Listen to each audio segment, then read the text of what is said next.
Welcome back. Very exciting times today. I am absolutely buzzing for what we're getting up to today. I'm going to take you along with me. I'm going back to Mondello Park, so any of you that have been following my channel for a while now might have seen my BMW experience vlog from Mondello. That was absolutely unbelievable. The guys up there were just fantastic, and it was actually kind of cool to get out there in the dry and in the wet in the BMW.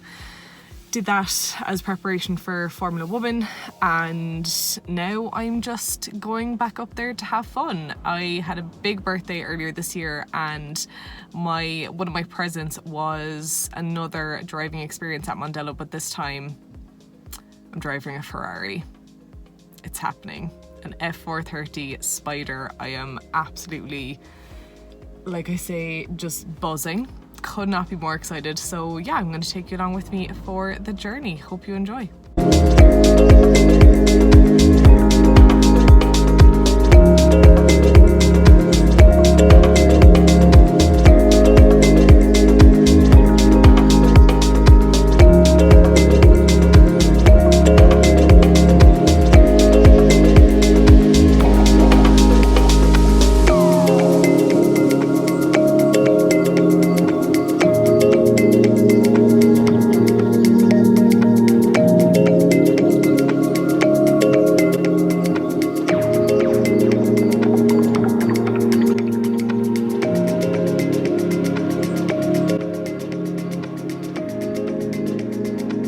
So this particular Ferrari that I drove was an F430 Spider in black, and it had a fabulous red interior which just set the whole scene off nicely. It had no less than 4.3 litres in the engine. It's a V8 and it had 483 horsepower, and all of that combined for a total top speed of 193 miles per hour. That's over 300 kilometers per hour. And I can honestly say that this is the first time that I got into a car and I felt genuinely intimidated driving it. So we'll get into why in a second, but for now, let's just listen.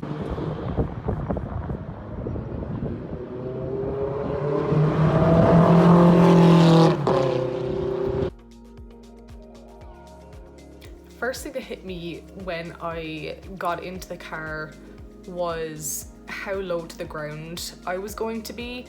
And that might sound like a really obvious thing, but actually the difference in ride height between your standard road car and this Ferrari, it was really quite surprising. I don't know why I didn't expect it to be as noticeable as it was, but you definitely feel it, especially going around the corners.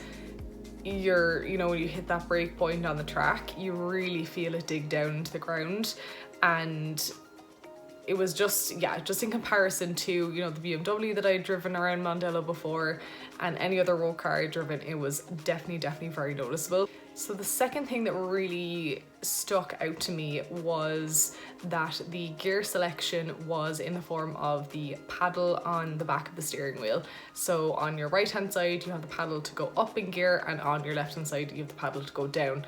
Now, automatic cars aren't that popular in Ireland. I've only ever driven them, a handful of them. I've never owned one on a day-to-day basis. I've always had a manual or stick shift car, and certainly have never driven one that had the gear selector in paddle form. So it definitely did take some getting used to. I feel like over time obviously it would just become muscle memory. You wouldn't even have to think about it, but I was having to think about it. I think it's like a weird middle ground between not thinking about gears at all really in an automatic car and then thinking about them all the time in a stick shift. So just again, something that was quite different to your normal driving experience.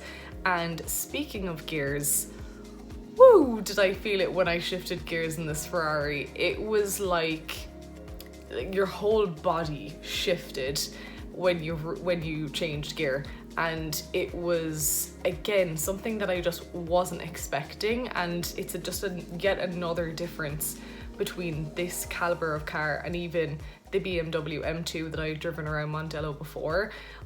The gear shift on that felt so smooth.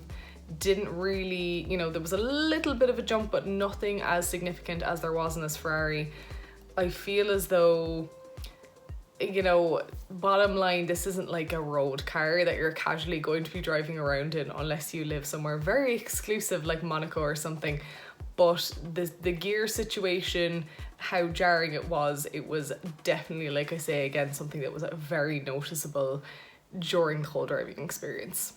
So like I mentioned, I've kind of made a few comparisons between the BMW experience at Mondello and the Ferrari experience. I, you know, maybe a little bit naively wasn't expecting them to be worlds apart, but they definitely were. The Ferrari is much more of a beast, and it really does require, you know, that extra level of concentration. You have to really get to grips with the car quite quickly. You don't have that many laps. I certainly felt in the BMW within a couple of laps I had gotten to grips with the car, and I was able to try and push a bit more performance out of it and myself and just get a bit crisper around the corners and everything like that.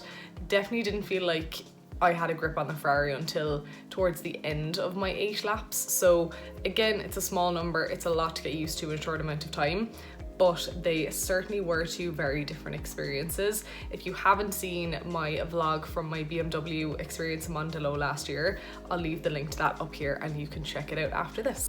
Bottom line, I would absolutely love to get out in this car again now that I've gotten the initial jitters and intimidation out of my system. I would absolutely love to get another shot at this Ferrari, and who knows, maybe in the future I will. But if you have a, you know, an F1 fan or just a speed merchant in your life and you're kind of thinking to yourself, I wonder, like, I'm running out of ideas what to get them for birthday, Christmas, whatever it is, I can just only highly recommend any kind of driving experience like this at a legitimate track. It's just so different to anything else that you're going to get to do, and they will thank you for it forever, I promise.